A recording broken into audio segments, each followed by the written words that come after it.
तुला बदल करावे लागले असतील ना स्वतःमध्ये जेव्हा तू ऍक्च्युअली काही. इंडस्ट्री सुरू झाली तेव्हा? खूप काही. हो. मी 2000 साली जेव्हा कहो ना प्यारे फिल्म आली तेव्हा ऋतिकचा डायट फॅन झालो मी. आजही मी त्याचा फॅन आहे. हो. मला तेव्हा ऋतिकची स्टोरी माहित नव्हती. मग विकिपीडियावरती वाचता वाचता मी त्याची लाईफ स्टोरी पाहिली. आम्हा दोघांमध्ये एक गोष्ट खूप कॉमन आहे अँड दॅट स्टॅमरिंग. मी हकला होतो.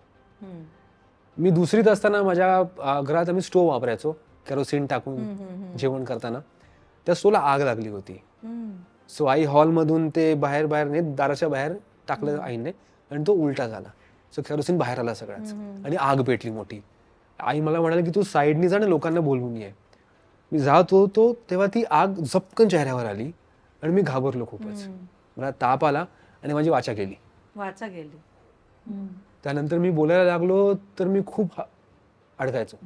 आता अडकलो बोलता बोलता तसंच. कारण ते आठवलं मला, मी घाबरलो, मी आताही अडकलो. कॉलेज पूर्ण मी असंच काढलंय माझं. कॉलेजपर्यंतचं आयुष्य. मला टपली मारायचं आणि मी बोलायचं, मला टपली मारायचं आणि मी बोलायचो पुढे. मग ऋतिकचा इंटरव्ह्यू वाचला पूर्ण, तो त्याने कसं ओव्हरकम केलं. थिएटरने मला खरंच खूप मदत केली स्टॅमरिंग रिकव्हरीसाठी. त्यासोबत माझे आई बाबा.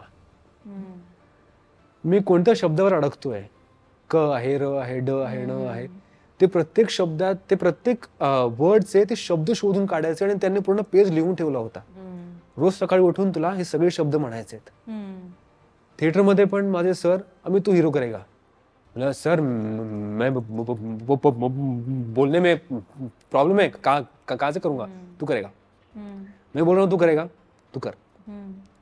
12 तास मी उभं राहून डायलॉग बोलायचो स्टेजवरती. एक शब्द जवळपास तासभर एकच शब्द बोलायचो उभं राहून तिथे. अडकायला नको म्हणून. गलत यासाठी मी 1 तास उभा होतो सेटवरती. सो हे सगळं माझ्या सरांनी करून मला दिलं. हुसेनी दवावाला, धीरज पालशेतकर, धर्मेंद्र गोहेल हे माझे गुरु, ज्यांनी मला ऍक्टिंग शिकवली भवन्स कॉलेजवर.